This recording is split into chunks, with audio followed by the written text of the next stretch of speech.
12वी स्वागतच्या आत सातारा संस्थांपासून ते 5ही गॅजेटियरची अंमलबजावणी GR सहित पाहिजे. याच्यात आता बदल करायचा नाही आणि 29 ऑगस्टला निर्णायक आंदोलन करायचं. आपला पाचवा मुद्दा आहे, त्याला म्हणते केसेस मागवली. काय बाबा आमच्या लेकरांना इतकं मारून आमच्यावर कोणची प्रक्रिया करायची तुम्हाला? मराठी समजूनच घ्या. आता आपण हल्ल्यासाठी आलोच नाहीये तिथं. निर्णायक तुकडा पाडायचा म्हणलं आता जागा सोडायच्या. जर शेतात काम असतील तर घराघरातून एक माणूस आंदोलन इथंच बसून राहायचं, बाकीच्यांनी शेतात काम करायचं. आपल्याला आपल्या समाजाला कायमचा आता मिळवून द्यायचं. 29 ऑगस्टला मराठ्यांची एक मागणी मागत व्हायची नाही म्हणून म्हणतोय शांत चित्त ऐकून घ्या. करायचंय काय काय 3 वर्ष झालं आपल्याला म्हणते ते केसेस मागवली. हल्लं त्यांनी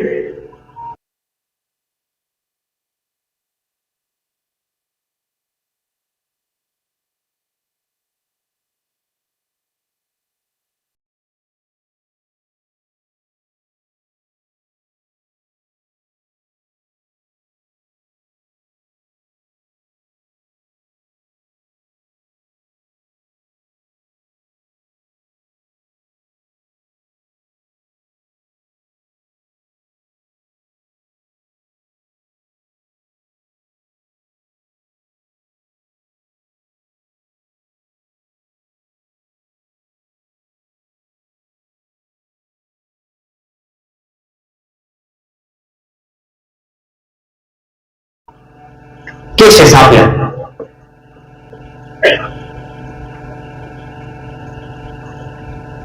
तुम्ही मागं घेत नाही. सगळ्या केसेस मागं होईपर्यंत 29 ऑगस्टचं आंदोलन थांबवायचं नाही. 6वा मुद्दा, यांनी आता मी 12 उपोषणाला बसलो होतो त्या दिवसाचा विषय कसा आहे. मराठ्यांना पहिलीपासून KG to PG मध्ये सगळ्या शिक्षणापर्यंत सगळ्या सोयी सवलती सुविधा दिल्या. मी यांना काहीच सांगितलं होतं. मी 1 जूनला ऍडमिशन सुरू होते त्याच्या आत लागू करा बरं का. आधी पैसे वसूल करून घेतात आमच्याकडून ऍडमिशनचे, मग लागू करा. नाही म्हणजे तुमचे पैसे मागायला देऊ सगळ्यांचे. आजची परिस्थिती अशी आत्ताची. मी आतापर्यंत विजय पाटलाला आणि तेही म्हणते मुख्यमंत्र्याला मी सांगत इतकं नाही त्यांचे त्यांना मी लाड साहेबांना पण सांगितलं आतापर्यंत असं असं होतंय. ते मुख्यमंत्र्याला सांगत आहेत का नाही सांगत हेही माहित नाही. फक्त ते म्हणते सांगतो. एकही ती योजना आपल्याला आणखी सुरू नाही. सोयी सवलती सुविधा पण लागू केल्या नाही. बघा किती क्रूर मराठ्यांशी वागावं याचं जिवंत उदाहरण. जे खरं आहे ते तुमच्याशी बोलतोय मी म्हणून तुम्ही सोबत आहे. हा एक गोष्ट खरी, मी त्यांच्यावरती विश्वास ठेवतो कारण मला आंदोलन चालवायचं तुम्हाला सुद्धा ठेवावं लागणार. ठेवलं ना याचा अर्थ मी मराठा संपूर्ण आहे का ना.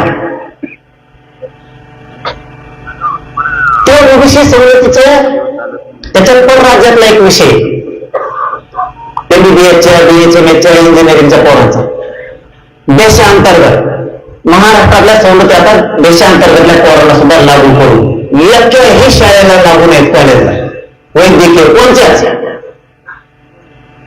जिथं पोरं सोयी सुविधा मागायच्या तिथे ते मास्तरने सांगत होते कॉलेजचे मास्तरने ते म्हणजे सरकारचा GR आमच्यापर्यंत आला नाही.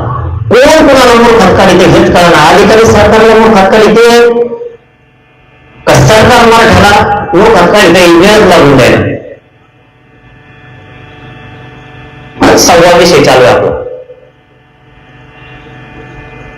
कॉलेजमध्ये सुद्धा सोयी सुविधा मराठ्यांच्या पोरांना दिल्या जात नाही. मी 1000 वेळेस सांगितलं. मी लाड साहेबांना पण सांगितलं, विखे पाटलाला पण सांगितलं.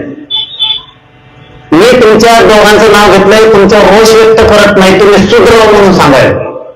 यांना सांगितलं वैद्यकीय शिक्षण मंत्रालयाला तुम्हाला सांगावं लागणार आहे. असं मुश्रीफ साहेबांच्या मंत्रालयात सांगावं लागेल. तुम्हाला तुम्हाला दादा भुसे साहेबांच्या मंत्रालयाला सांगायला लागेल, तुम्हाला ओबीसी मंत्रालयाला सांगावं लागणार आहे. ओबीसीचा सवलती दिल्यात म्हणल्याच्या नंतर